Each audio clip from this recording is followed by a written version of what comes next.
House Speaker Feliciano Belmonte says the arrest of the Tiamzon couple is a major blow to the communist insurgency. For details of this report, here's Freddy Abando. The Communist Party of the Philippines has been waging a war to topple the government since 1969.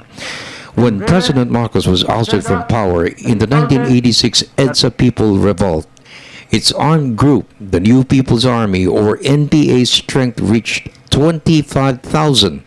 The late President Corazon Aquino offered peace to the insurgents, a process that has been ongoing for the past 27 years under several administrations. The latest initiative has been pushed by her son, President Benigno Aquino. It has been stalled for the past 2 years. Despite the refusal of the NDF and the CPP-NPA to return to the negotiating table, the Aquino government has gained significant strides in addressing the root causes of the insurgency. The impact: the New People's Army's strength has been reduced to less than 5,000. Speaker Feliciano Belmonte said the communist ideology all over the world has lost its appeal and influence. Because of this, support for the local communist movement has lost steam. Exactly what they stand for now is very hard to say.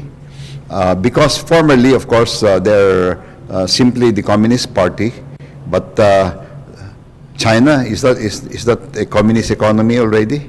See, I mean, Vietnam, I think the only country remaining in this world who openly claim that they are communist in reality as well as in theory is Cuba.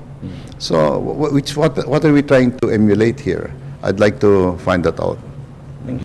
Speaker Belmonte said the arrest of the CPP-NPA led by its chairman, Benito Tiamzon, who also heads the NPA, and his wife, Wilma, is a boost to end the insurgency.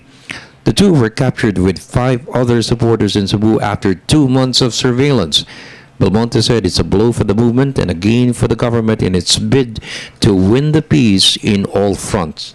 In any situation where you catch the top people of your opponent, that's definitely a plus, a great accomplishment. And it is a great accomplishment. It certainly raises the morale of the AFP,